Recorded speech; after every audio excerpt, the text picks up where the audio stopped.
तो राम रस पी ले रे, तू राम रस पी ले रे, बता मेरे गुरु क्या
बोलिए राधे राधे।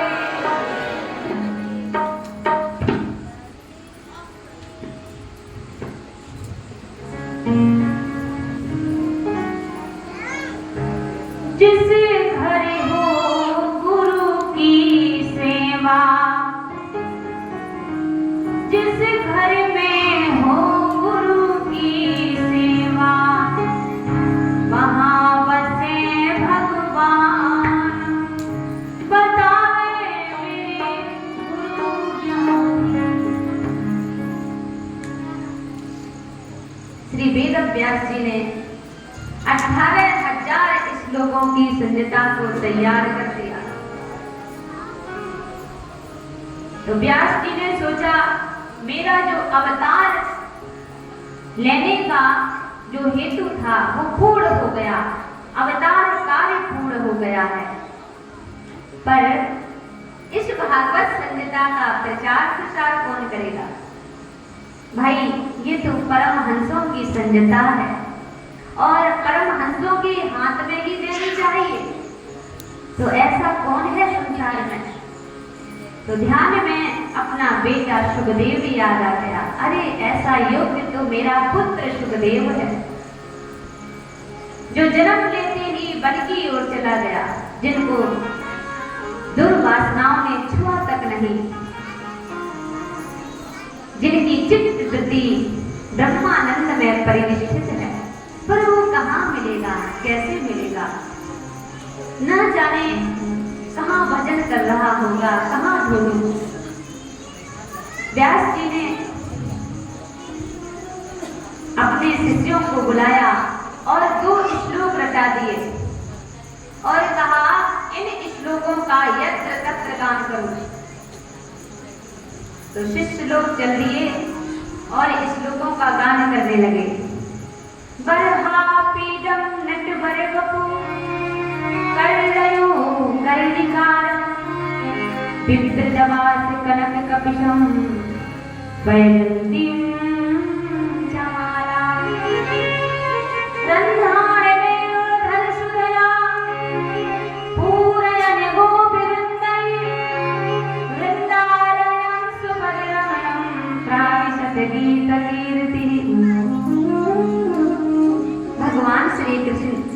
ग्वाल बालों के साथ वृंदावन में प्रवेश कर रहे हैं। माधव मोर मुकुट को धारण किए हुए हैं, बंसी को बजा रहे हैं, पीतांबर को धारण किए हैं और वृंदावन में प्रवेश कर रहे हैं। ग्वाल बाल उनकी कीर्ति का गान कर रहे हैं।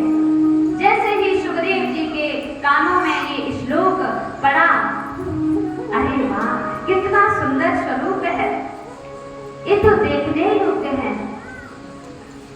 पर विचार आया, अरे इसकी कोई गारंटी नहीं है कि जो सुंदर हो और स्वभाव से भी सुंदर हो, पता नहीं मुझे स्वीकार करेगा कि नहीं करेगा। मैं कहां ढूंढता फिरूंगा। अरे निर्गुण ब्रह्म की उपासना में किसी चीज की आवश्यकता नहीं पड़ती है, पर कन्हैया तो माखन मांगेगा, मिश्री मांगेगा, मैं कहां से लाऊंगा। मेरे पास तो एक लंगोटी भी नहीं है और पता नहीं मुझे स्वीकार भी करेगा कि नहीं। तो भगवान के स्वभाव के प्रति संदेह हो रहा था, तो उधर शिष्यों ने दूसरा श्लोक सुनाना प्रारंभ कर दिया। अहोवकीयं स्तनकालकूटं जिघंसयापायदप्यसाध्वीं लेभे गतिं धात्र्युचितां ततोऽन्यं कममादयालं शरणमृजे।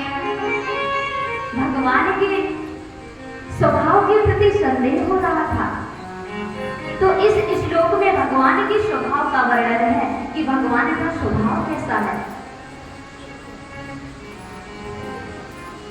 अहोवकीयं स्तनकालकूटं, बकासुर की भगनी पूतना स्तनों में कालकूट नामक विष लगा करके आई थी भगवान को मारने की इच्छा से, अंतिम इच्छा लेकर के आई। पर पता मेरे प्रभु ने क्या किया, उस पापने पूतना के पापों पर पर्दा डाल दिया। कहते हैं बुरी भली जैसे भी सही काम तो मेरी मैया यशोदा जैसा किया। कितने प्यार से मुझे अंक में लेकर के स्तनपान कराया है, इसीलिए धात्र्युचितां ततोऽन्यं, इसीलिए मैं तो उत्तम गति ही प्रदान करूंगा। अब बोलो ऐसा कौन दयालु है जो जहर पिलाने आई थी और उसको उत्तम गति प्रदान की। ऐसा कौन है जो उस कृपालु की शरण में नहीं आना चाहता है। अरे जो पापी पूतना में दोष नहीं देख सके, वो अपने शरणागत भक्तों में दोष कैसे देखेंगे। कन्हैया कितना दयालु है। अब तो स्वभाव के प्रति जो संदेह था वो मिट गया। इतने सुंदर होने के साथ साथ इतने सुगम, इतने सरल, इतना सुंदर स्वभाव, तब तो क्या हुआ, छोड़ समाधि भागे भागे आए। शिष्यों से कहा, अभी आप जो श्लोक सुना रहे थे ये किसके रचे हुए हैं, और सुनाइए। शिष्यों ने कहा, मेरे पास तो 2 ही श्लोक थे, पर हमारे गुरुदेव ने तो 18,000 श्लोकों की संचिता तैयार की है। कहाँ हैं आपके गुरुदेव, चलिए मेरे साथ। और साथ लेकर के आए। जैसे ही वेद व्यास जी ने अपने बेटा सुखदेव को देखा तो गदगद हो गए। धन्य है गोविंद के गुणानुवाद, धन्य है। अरे मैं कहाँ बेटा बेटा कह करके पुकार रहा था, पर धन्य है गोविंद के गुणानुवाद, बेटा खुद ही भागा चला आया।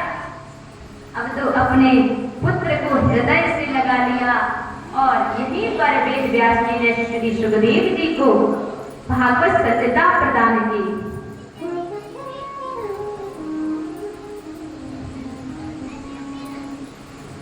अब से श्री सुखदेव जी परमहंस थे, अब श्री परमहंस हो गए। अब देखो, जब जो जलेबी होती है ना, उसको तैयार किया जाता है सेक करके, तो वेद व्यास जी ने श्रीमद् भागवत को तैयार कर दिया। पर जलेबी पाने में आनंद कब आता है, जब उसको चाशनी में डुबोया जाता है। तो जब वेद व्यास जी ने सुखदेव को परोसा। तो सुखदेव जी के हृदय भरी चाशनी में जब डुबोया श्रीमद् भागवत को, तो इसमें इतना रस भर गया कि जब सुखदेव जी ने परीक्षित को परोसा तो सारे ऋषि मुनि दीवाने हो गए। प्यार से बोलिए राधे राधे।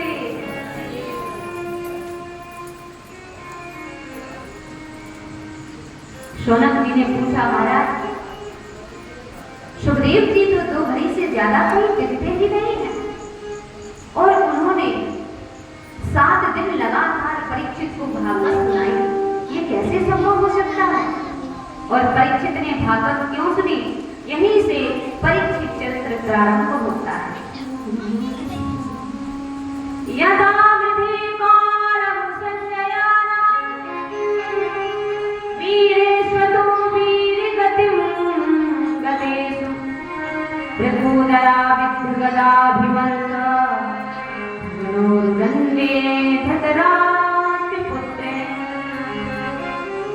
सूर्य कहते हैं ऋषियों, ये उस समय की बात है जब महाभारत के युद्ध में सभी कौरव मारे गए और पांडवों को विजय प्राप्त हुई।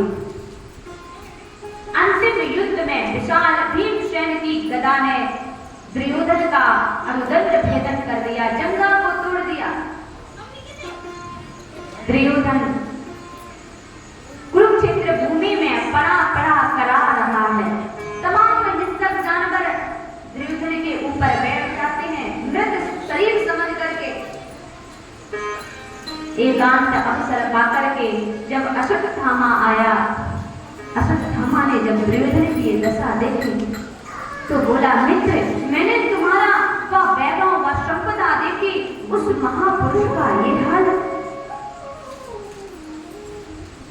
मित्र तुम्हारे मेरे ऊपर बड़े एहसान है, तुम्हारी अंतिम इच्छा क्या है? तो दुर्योधन ने कहा, मैं 100 भाई था पर आज एक भी नहीं हूं, इसलिए मुझे चिंता नहीं है। पर पीड़ा तो इस बात की है कि मेरे शत्रु 5 भाई थे, अगर एक भी कम हो जाता तो मेरे चित्त को शांति मिल जाती। तो अश्वत्थामा ने कहा, तुम्हारी यही अंतिम इच्छा है मित्र? बोले हाँ। अरे तुम एक ही करते हो, मैं 5 के सिर काट के लाता हूं। और चल लिया। पर जानते हो प्यारे, जाको राखे साइया हार सके ना कोई, बाल न बाका कर सके जो जग बैरी। पूरी दुनिया लगी है, पर जिसको परमात्मा बचाते हैं, परमात्मा जिसकी रक्षा करते हैं, जिसको गोविंद ने रख लिया, उसको संसार में त्रिभुवन में कोई मारने वाला नहीं है। आज भगवान पांडवों की शिविर में आए और बोले, अरे पांडवों, ये तो विजय की प्रथम रात्रि है, चलो धूमधाम से उत्सव मनाएंगे। और पांडवों को लेकर के प्रभु आ गए, परंतु पांडवों की सूनी सैया पर द्रौपदी के 5 पुत्र आकर के सो गए, जो पांडवों के समान ही देखने में लगते थे। अश्वत्थामा ने 5 पुत्रों को पांडव समझ करके 5 को सिर काट करके लाया और खुश हो गया कि मैं सफल हो गया। देखो मित्र, तुम एक का कह रहे थे, मैं 5 का सिर काट के लाया हूं। दुर्योधन भी खुश हो गया, परंतु जैसे ही सिर को दिया है तो पहचान गया। दुर्योधन ने कहा, अरे अश्वत्थामा, तूने ये क्या किया? अरे ये पांडव नहीं, ये पांडव पुत्र है, तूने इनको मार करके तो मुझे जल देने को भी नहीं छोड़ा। इन्होंने मेरा क्या बिगाड़ा? इतना कह करके दुर्योधन ने भी प्राण त्याग दिए। पर अश्वत्थामा ने सोचा, यदि पांडव जीवित हैं तो मुझे नहीं छोड़ेंगे। उधर जब द्रौपदी ने देखा कि सूर्य उदय हो गया है, मेरे बालक अभी तक नहीं जगे हैं, तो जाकर के सैया पर देखा तो चीत्कार करने लगे, माता शिशूना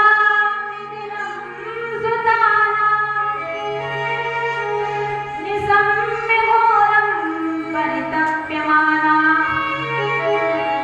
तथा गजबाष्पकरान्राक्षी तां सांत्वनः नागरीत्वमाम्। चीत्कार करने लगी, चिल्लाने लगी, रोने लगी। जब अर्जुन ने देखा तो गांडीव उठा लिया, भयंकर प्रतिज्ञा कर डाली, अरे देवी द्रौपदी, जिस दुष्ट ने ये दुष्कर्म किया है, तुम्हारे सामने ही उस दुष्ट को मृत्यु दंड दूंगा। गोविंद के संचालित रथ पर चढ़ दिए अर्जुन। देखा अश्वत्थामा भाग रहा है, पीछा किया, पर जब अश्वत्थामा ने देखा कि अर्जुन मुझे नहीं छोड़ेगा तो ब्रह्मास्त्र छोड़ दिया। अर्जुन घबरा गए। द्वारकाधीश ने कहा, अरे अर्जुन, तुमको तो ब्रह्मास्त्र चलाना भी आता है, लौटाना भी आता है, अरे तुम भी ब्रह्मास्त्र चला दो। तो अर्जुन ने जब ब्रह्मास्त्र छोड़ा तो दोनों अस्त्र टकराए तो महाप्रलय का दृश्य प्रस्तुत हो गया। भगवान ने कहा, अर्जुन शांत करो। अर्जुन ने ब्रह्मास्त्र को शांत किया और अश्वत्थामा को रस्सियों से बांधने लगे। भगवान ने कहा, अर्जुन तुम इसको बांध क्यों रहे हो? अरे इसको मृत्यु दंड दो। अरे इसने तो अबोध बालकों को मारा है, सोते हुए शत्रु को भी नहीं मारता है कोई, इसने तो अधर्म किया है, इसीलिए छोड़ना मत अर्जुन। अर्जुन ने कहा, सरकार मैं छोड़ने वाला नहीं हूँ, द्रौपदी के सामने प्रतिज्ञा करी है तो द्रौपदी के सामने ही इसको मृत्यु दंड दूंगा।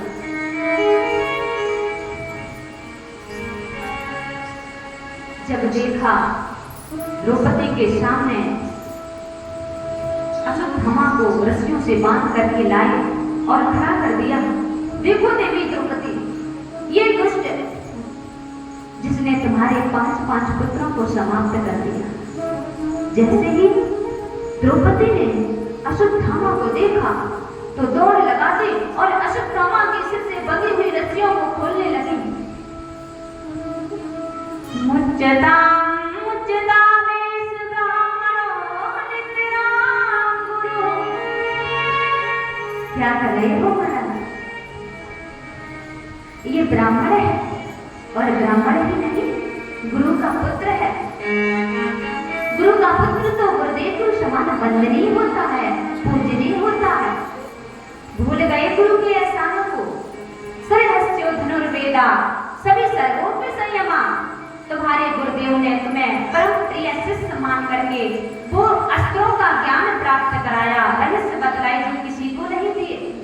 और आज गुरु पुत्र तुम्हारे सामने खड़ा है, तुमने उसको रस्सियों से बांध रखा है। अर्जुन ने कहा, देवी तुम इस पर दया दिखा रही हो, तुम्हें नहीं पता तुम्हारे एक पुत्र नहीं तुम्हारे 5 पुत्रों को समाप्त कर दिया और तुम इस पर दया दिखा रही हो। द्रौपदी ने कहा, स्वामी इस पर तो मुझे बिल्कुल दया नहीं आती है ना, पर मैं ये नहीं चाहती हूँ कि जिस शोक सागर में मैं डूबी हुई हूँ उस शोक सागर में इसकी मैया को क्यों डूबा।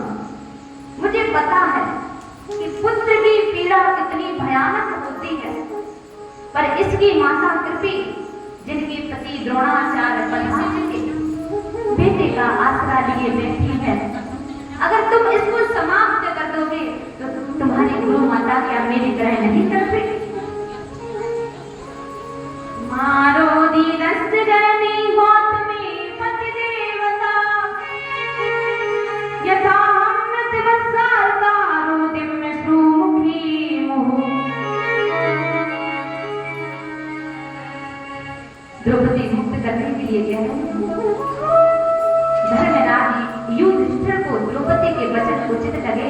कहा, अर्जुन जो होना था वो हो गया, पर अब गुरु पुत्र को क्यों आंखें टेढ़ी, तुम सब छोड़ दो, परंतु मेरी गदा से बचने वाला नहीं है। अर्जुन ने कहा, भैया मैं भी वचनबद्ध हूँ, मैंने भी द्रौपदी के सामने प्रतिज्ञा की है। अब तो भीम और अर्जुन का एक स्वर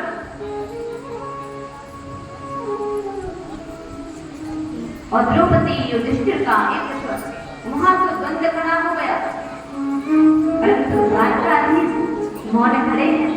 अरे हमसे कोई पूछ नहीं रहा है तो हम क्या बताएं। तो एकांत अवसर पाकर के अर्जुन आए और बोले, सरदार अब आप चुप क्यों हो? आप भी अपना मंतव्य बताइए। भगवान ने कहा, मुझसे पूछ रहे हो? हाँ हाँ सरकार, आपसे पूछ रहा हूं। जब बात ज्यादा उलझती है ना तो आप चुटकियों में सुलझा देते हो। तो भगवान ने कहा, अर्जुन क्या करना चाहिए क्या नहीं करना चाहिए इसमें शास्त्र साक्षी है। तो अर्जुन ने कहा, महाराज इस स्थिति में आपका शास्त्र क्या कह रहा है? भगवान ने कहा, अर्जुन शास्त्रों में स्पष्ट आदेश है, ब्रह्मे बंधुर्न हन्तव्य आदताई वधारणा मयि वो वैवाम्नातं परिपाहनुशासनम्। अर्जुन शास्त्रों में स्पष्ट आदेश है, ब्रह्म बंधुर्न हन्तव्य, ब्राह्मण कैसा भी हो, पतित हो, पर न हन्तव्य, वो मारने योग्य नहीं होता। परंतु शास्त्रों में ये भी स्पष्ट आदेश है कि आतताई वधारणा, आतताई कोई भी हो कैसा भी हो उसको छोड़ना नहीं चाहिए। आतताई वधारणा। अर्जुन ने कहा, वाह महाराज ये कोई समाधान दे रही हो, बात तो जहां की तहां नहीं। एक तरफ कह दिया ब्राह्मण को मारना नहीं चाहिए, दूसरी तरफ कह दिया आतताई को छोड़ना नहीं चाहिए, तो मैं क्या करूं महाराज? मैं समझा नहीं। भगवान ने कहा, तो ऐसे समझो, युधिष्ठिर तुम्हारे बड़े भाई हैं, सम्राट हैं, उनकी आज्ञा का पालन करो। पर ध्यान रखिएगा अर्जुन, तुम क्षत्रिय हो, छात्र धर्म का पालन करना, अपनी प्रतिज्ञा को मत भूल बैठना। अर्जुन ने कहा, ये टेढ़ी टेम वाले कभी सीधा बोलना जानते ही नहीं है, इनका तो हर मामला टेढ़ा होता है। अब अर्जुन भी भगवान की पक्की चेला है, महाभारत में गीता का ज्ञान प्राप्त किया है,